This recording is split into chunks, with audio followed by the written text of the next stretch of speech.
Hey guys, PsyStarcraft here, and I have another ZVT for you on Steps of War. I know I've been really heavy on the ZVT and ZVZ lately, but I just haven't really played a lot of Protoss players lately.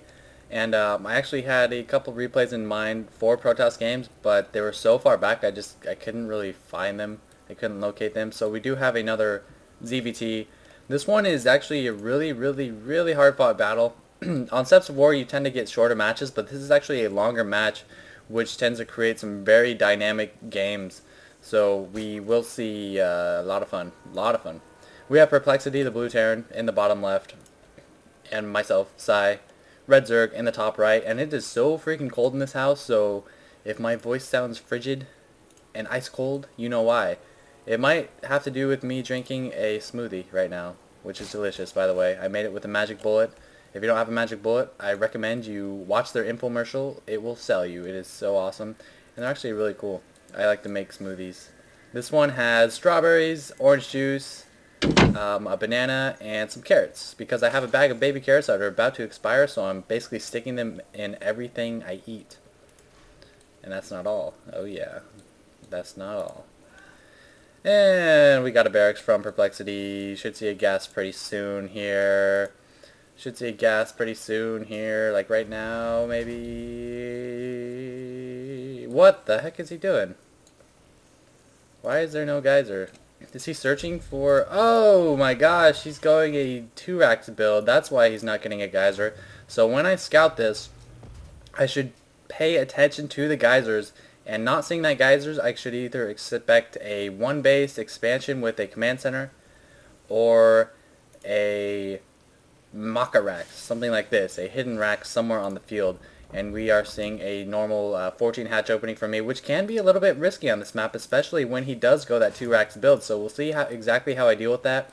I don't know if I actually scouted the racks or the gas. Yeah, I did scout those gas. So I'm assuming I'm expecting some heavy marine pressure or an expansion. On such a short map, you really should expect the heavy marine pressure and not the expansion. So just prepare larvae or whatever to get some zerglings out. And of course you always want to keep an eye on your front to make sure no SCVs are going to do some bunker trickery. And we see here I've got 2 drones out. Not going to make that same mistake again that I make a lot. 2 drones out, just checking out my front, seeing what's going on. So we are seeing Perplexity with his first 3 Marines, 1 SCV. He's still continuing to pump off those 2 racks, getting a supply depot, and still just 2 barracks so far, 3 Marines. And if we look at the production tab, I do suspect something fishy, so I'm getting 8 Zerglings, which is a lot more than you generally see a Zerg player get this early in the game.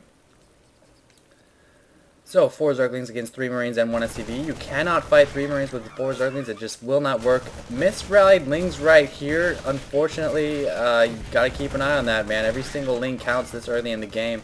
So I did lose a couple Lings that way, but it looks like these 4 Lings will overrun these 2 Lings, but he's reinforcing with 2 more Marines, and you can see the production tab I'm making 6 Zerglings, 10 Zerglings, and he's just bringing in 2 more Marines. Looks like he is choosing to back off a bit, maybe suspecting that if I had pumped Lings, I'd already made them. I've already got them coming, and that he forced enough Lings to kind of throw me off for the early game. And now transitioning smoothly into a command center and taking both refineries at once.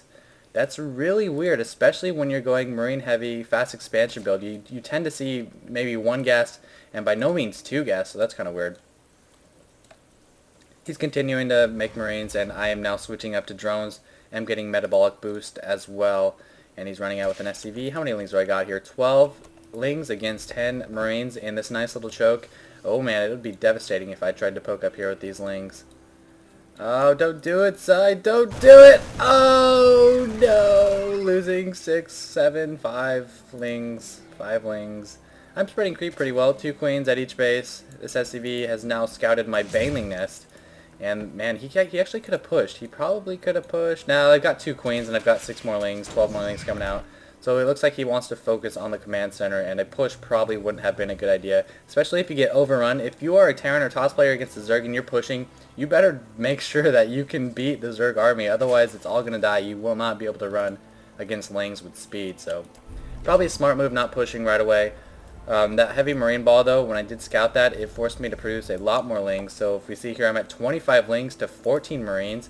And this might have been actually a small timing for me. I might have, depending on his micro and if he was able to get any any bunkers up. I might have been able to actually break this with 25 lings, but Marines are just so easily microed against lings. He could just stick some in between these bunkers and just hug the wall, that sort of thing. So maybe a small timing, I don't know. But yeah, I don't think you have to have mutas before you get banelings. I saw this huge number of Marines. This is kind of cool. This is I'm not sure what the logic is. I guess banelings boom, banelings boom, banelings boom. He doesn't want all his bunkers dying at once, so that's kind of weird. It's a pretty nice formation for melee units, but if I had roaches, it'd be very bad for him. This would be a terrible bunker setup. Kind of creative though, I like it. More drones coming out. I've now got 30 drones to his 27 SCVs, and as I was saying, if you see lots of Marines, just make a freaking banelings nest, man. Don't wait for lair, don't wait for baneling speed or anything crazy like that. Just get some banelings. They are really fast on creep, and you know, you'll be just fine against oh, I have to show you this. I have to show you guys this. This was hilarious. Oh, you see that? So I'm telling my units to break down the rocks, and unfortunately, I told my banelings to do it. This made me so freaking mad. You can only imagine how mad this made me. Alright guys, let's kill the rocks. Such an idiot.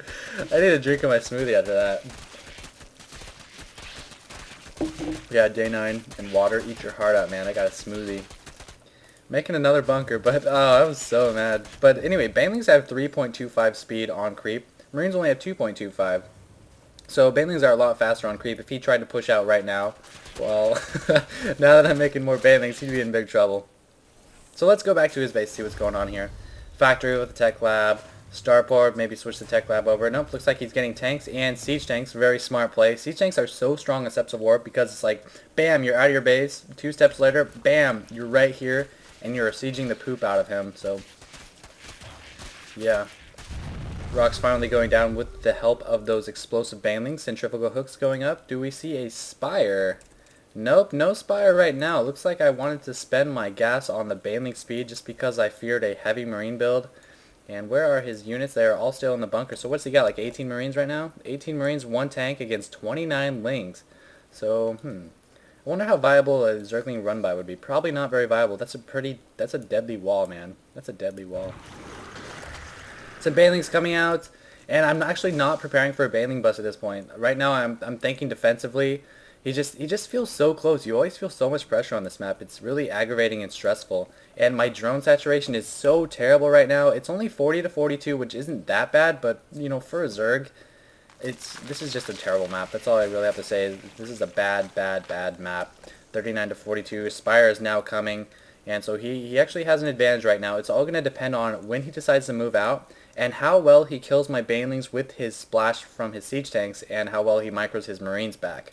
So we are seeing some nice creep spread across the map. One benefit is that you can spread creep very easily across this map. And good saturation at my main. I'm working on my expansion still. 45 to 46. He still has an advantage, but banelings are extremely cost effective against Marines. And you know, once I do kill this army, it's basically a window where I can be like, I'm gonna make tons of drones, bitch. And just do that, yeah. Already taking a forward position, and he's almost already at my choke, just sieging right there. He can aim all the way over here.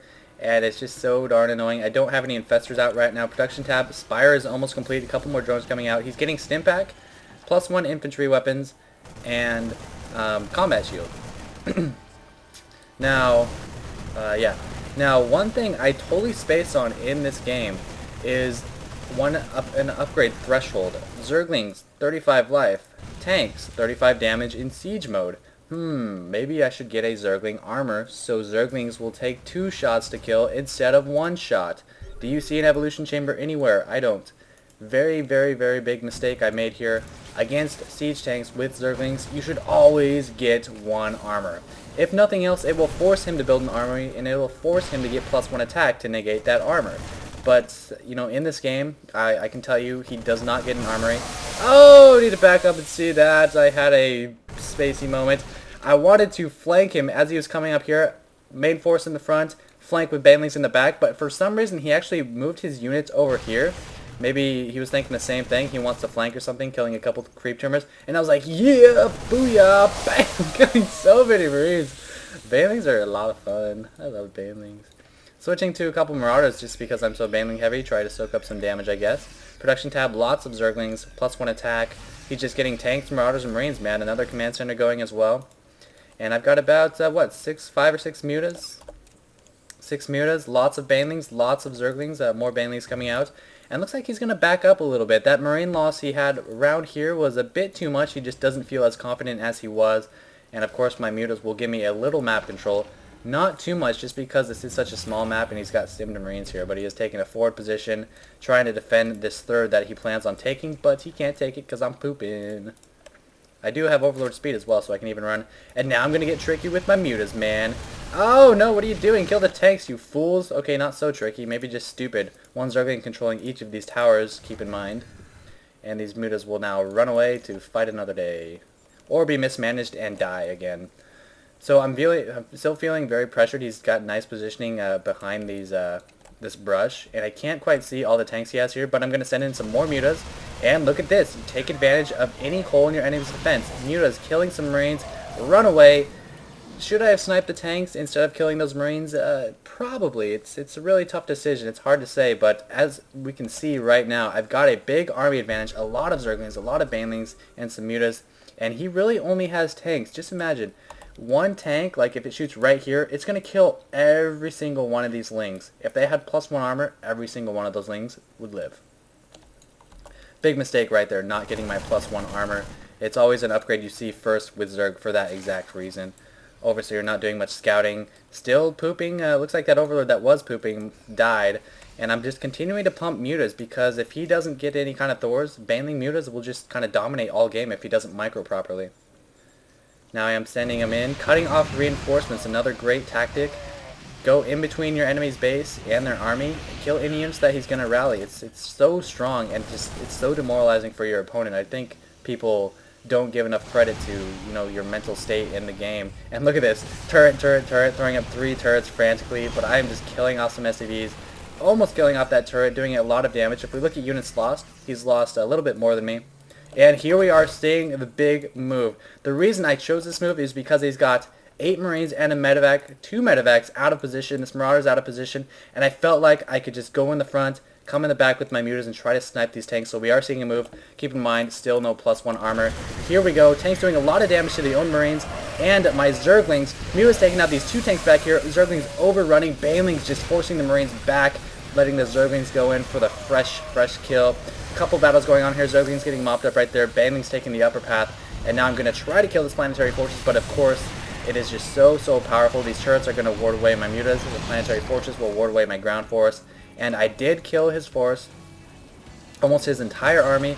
Ooh, stray medevacs as well.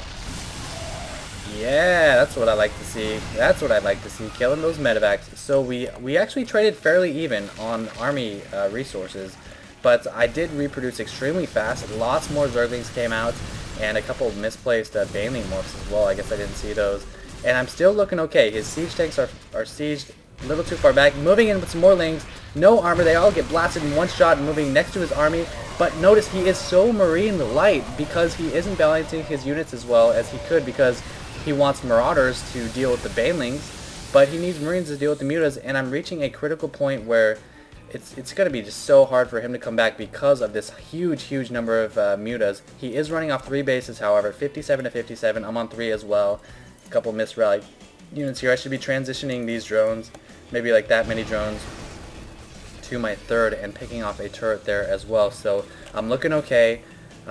As long as he doesn't switch his composition too much away from tank marine, I feel like I can still win this game, although there's a lot of pressure. This base is extremely secure. Nice little setup here. Couple turrets and a planetary fortress, so strong. +1 on my mutas and just continuing to pump out mutas. Yeah, this is a big mistake. I should have been transferring a lot sooner. Yeah, there's the transfer right there. And still, very solid composition. Banelings, Zerglings, and mutas. +1 armor, not there yet. so silly. Oh well. And oh, that's so many mutas, man. He needs to be so careful about the way he manages his units. Blowing a stim. Don't do that, you guys. Do not use a stim against mutas who aren't committing. I was just kind of skirting around the outside of his units, and he stims. What the heck is that? He's going to run out of energy on his medevacs. Now running into his expansion here. And notice while he's doing this, these tanks are completely undefended. Well, almost undefended. It might have been a good idea to maybe send in these forces, although it's not very much. So I'm going to be aiming for his third, making sure he's not taking any kind of extra base or doing something tricky, I suppose. But just posing a threat. It's very difficult for him to decide to move out when all these mutas are flying around like this. Nicely magic boxed in case he should have a Thor. Continuing to rally units, +2 attack going. And he's got, what, 6 turrets in here? But 6 turrets against 23 mutas, 22 mutas. Not going to be much of a match. I don't think I'm going to try to kill these 3 turrets. That would be, you know, some heavy losses. So I'll just prevent mining and snipe some depots on the outside. Yeah, get away. Kill the depot. And as a result, he's forced to stim once again. Medevacs, he does have 4 of them, so his energy isn't going to be too much of a concern. +2 attack. Taking the high yield. This base is almost, well, it's sort of saturated. A couple of drones there. Picking off a tank or 2. Sorry, I missed that one. And he's still just got tanks and marines, and that's just not going to cut it, man. It's just not going to cut it, you know. Get some Thors. Get something. I don't know. Kill this creep, man. Kill that creep. Get a Raven. And he's moving out with these marines. He's going to try to kill the high yield. Muta's getting a bit overzealous, but now the Baneling's following. And the Banelings won't always connect, but if nothing else, they'll force the enemy to run away, give time for the Zerglings to get a good surround, and let your mutas get a lot of pot shots in. And I am now moving in. There's that one Thor. Now this Thor, oh man, it could be so dangerous because these mutas were not prepared with the magic box. So I've actually right-clicked the Thor with my mutas to tell them attack, and then I've shift attacked over here. So once they kill the Thor, they will attack in this direction, and you'll see them do just that. Banelings getting in the mix. So many Banelings. An okay spread by Perplexity, but just not going to be enough. A lot of Zerglings, a lot of Banelings, and his entire force goes down so darn fast. That was definitely not a boxer split, that's for sure. He has rebuilt some of the turrets in his base, but I do feel confident taking these 3 out, and there's nothing to defend this planetary fortress. He's got 4 turrets behind the minerals, but I don't even need to go back there. Stray tank. He's just getting sloppy now. +2 is almost up. His production tab, he's not getting anything at all. Oh yeah, it's the dumbest shit ever because, yeah, he has so much money. What is he talking about? He's got 1,600 minerals, 1,300 gas, while I have a lot, but in all fairness, I did just wipe out his entire army, and it's pretty much over, but he's not spending well at all, so he's bad mannering, so I give him the preemptive GG, and I feel like it was justified. Let me know what you guys think of that, but I'm GGing because this guy's being a D-bag. It was a well-fought game. He stuck with one army composition that didn't do anything against my army composition, so what can you really expect? Banelings are really good, man. It's a small map, which makes Banelings even better. You're on Steps of War. I don't see why you're having such a problem. So I said GG. He says not really. I says, oh, it seems pretty over to me. Talking some smack. I think I'm a lot more bad mannered than I let on to you guys. When I lose a game, I get mad. Like I almost always GG, but I will get mad, man. Ugh. And I'm just being a bit snide. I'm just kind of, you know, playing that card. Continuing to mine. Excuse me. Why did I say GG? I don't know. Yeah, he's got 1 Thor in the mineral line. He's just continuing to mine. He had a lot of money. Like, I think his macro was just poor, and that might have been a result of the muta harass and a lot of banter going back and forth. Of course, I could go in there and kill him right now, but what's better than just torturing an opponent who is going to BM you? I consider that BM, you know. I don't know what you guys think it was. I consider it BM. +2 mutas against those marines, just rape them. 4 turrets over here, not even going to bother with those. I could even just send my lings in. A lot of mutas over here, and still no +1 armor side. What's going on, man? Now consolidating my muta force, making some more banelings up here, as you can see. High yields, you know, going fine. None of this really matters at this point. I am getting a lair. I'm gonna get Broodlord's K. I'm so BM. So my Greater Spire my Spire is researching armor, so once my Hive gets done, it'll be about the same time as my Carapace, so I'll be able to get that Greater Spire and just finish him off with Broodlords. Does he even have any units? He has 1 Thor. I'm getting Broodlords to kill 46 SCVs, 1 Thor, and a shit ton of buildings. Oh man, now I have enough mutas to kill these turrets. 24 plus what, 18? 42 mutas? 40 mutas now. Those turrets go down, and slowly building up the Broodlords. The Hive is almost done, taking this high yield as well. So recap, I saw 2 racks at the beginning, or I saw 1 racks at the beginning with no gas, so I got a lot of Zerglings to deal with any early Marine pressure, and I was able to kill the Marines, but I think he forced me to build some more Lings than I actually wanted to. Next is the meter harass was very effective, going around sniping some tanks, sniping some SCVs up here, and when he sent his Marines up, that's when I chose to move out. +1 armor not being on my Lings was a huge mistake, but he just didn't get a good composition. This is a very short map. You can see I had creep almost everywhere on the map that he never cleared, so, and also he didn't spend very well. So I hope that little recap helps you guys at the end of the games, but that's it. He did leave the game. Not sure what he was doing. I hope you guys enjoyed it, so thanks for watching. Oh, and I'll get some ZVPs for you guys because you are awesome and I love your mom.